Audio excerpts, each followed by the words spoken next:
Namanya Mr. Abi Abu Bakar mungkin ya. Umurnya 62 tahun, laki-laki. Diagnosisnya adalah end-stage renalisis on maintenance hemodialisis. Sudah 3 tahun. Komplainnya adalah tadi lemas, pusing, sesak napas, ya. Kemudian ini sudah terjadi 2 tahun. Lanjut.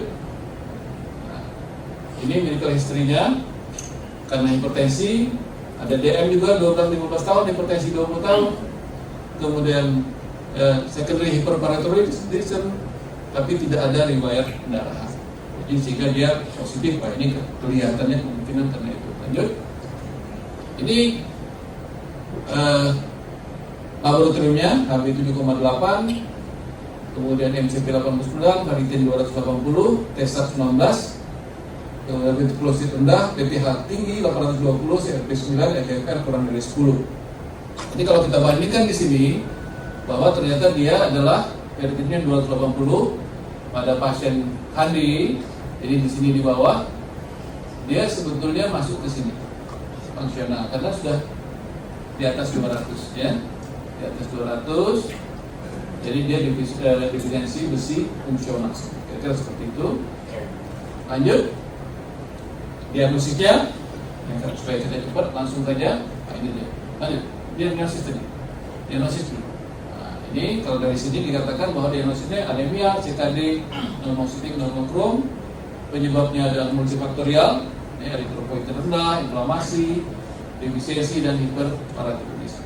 Apa manajemen yang diberikan? Lanjut. Nah, ini diberikan darbepoetin.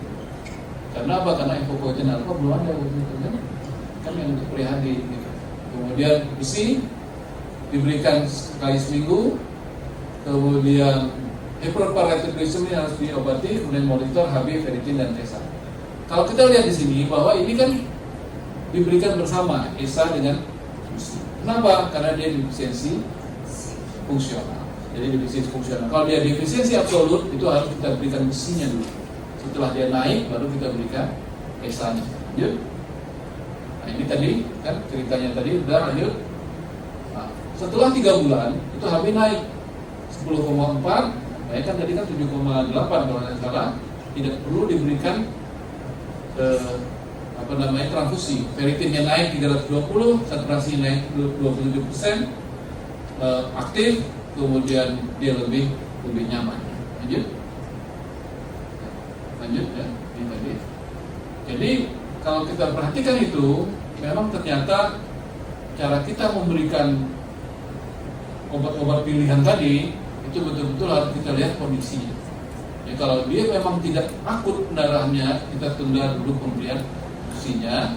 Hanya sayangnya, ya kita harus melakukan pemberian besi dan pemberian ESA.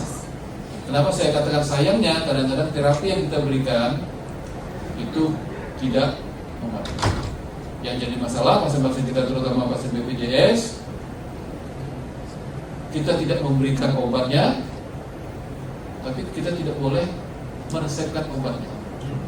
Karena pasien-pasien BPJS tidak boleh memberi sendiri obat-obat. Jadi saya sarankan seluruh orang tuanya yang menikah, istrinya gitu ya, karena tidak boleh beli itu dia.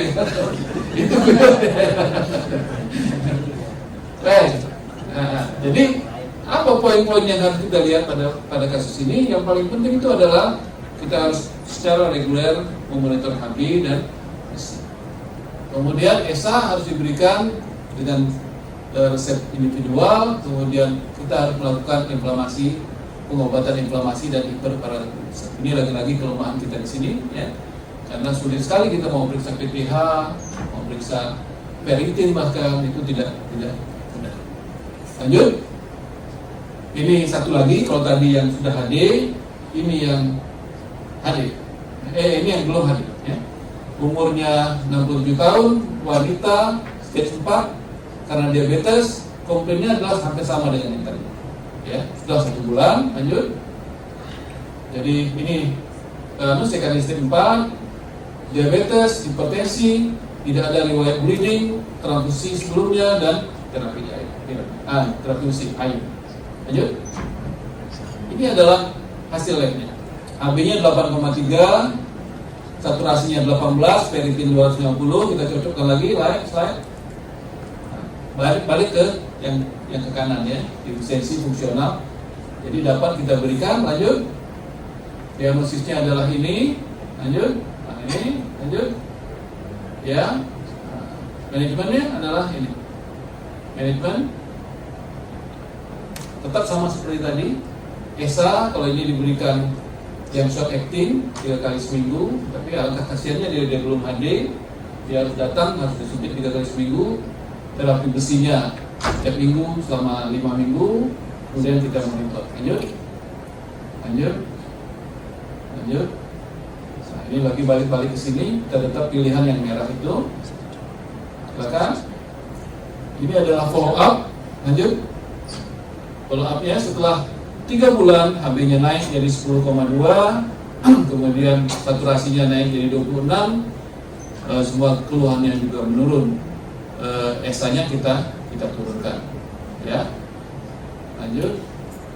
Jadi key point ini tetap sama seperti yang tadi, ya. Tapi jangan sampai dia menjadi 13. Ya. Jadi ini adalah kasus yang terakhir. Ini kita mohon kita tanyakan, ya. Ini kasusnya orang Indonesia karena dia bahasa Indonesia. Ya. Seorang pria berusia 50 tahun datang ke puskesmas dengan keluhan cepat lelah dan lemas sejak 1 bulan terakhir. Pasien memiliki riwayat diabetes dan hipertensi yang sudah diderita selama 10 tahun.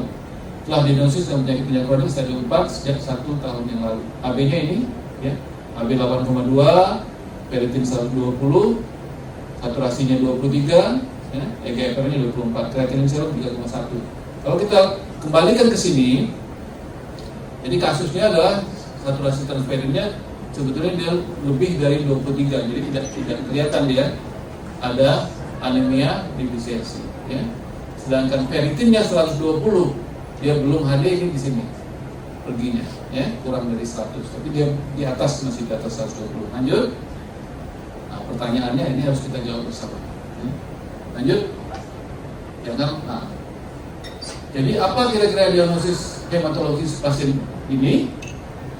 Mungkin ada yang mau kasih komen?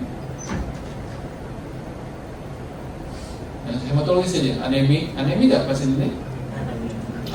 Anemia biasanya kalau kena EPO adalah anemia monokrom, non-triglyceride, gitu ya. Ini diagnosisnya sama seperti tadi. Pertanyaan yang kedua, lanjut. Jelaskan mekanisme terjadinya kondisi tersebut. Tadi sudah dijelaskan panjang lebar oleh Prof. Maimun. Lanjut. Nah, penurunan produksi erythropoietin oleh ginjal, penurunan erythropoiesis dan anemia. Oke, sudah oke semua. Lanjut, apa indikasi pemberian ESA pada pasien ini? Mungkin ada yang ingin menjawab. Indikasinya, apakah bisa kita berikan ESA? Bisa karena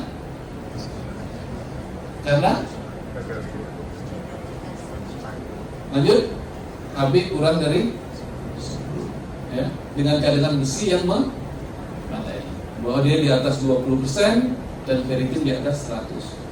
Jadi kalau kasus seperti ini, kita langsung bisa memberikan ESA.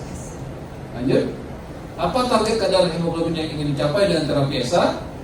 Tadi sudah kita jelaskan, ya, di atas 10 sampai 11,5. Lanjut.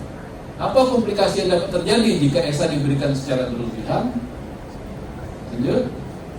Ini risiko hipertensi, trombosis, stroke, dan peningkatan mortalitas. Ternyata dia sama seperti U-curve itu, justru kalau dia tinggi, itu risiko kematiannya juga akan semakin meningkat. Lanjut. Nah, ini adalah cerita waktu pandemi kemarin 2021. Ternyata pacaran pun masih pakai masker. Terima kasih. Assalamualaikum warahmatullahi wabarakatuh. Terima kasih Dr. Burhan, presentasi yang sangat menarik.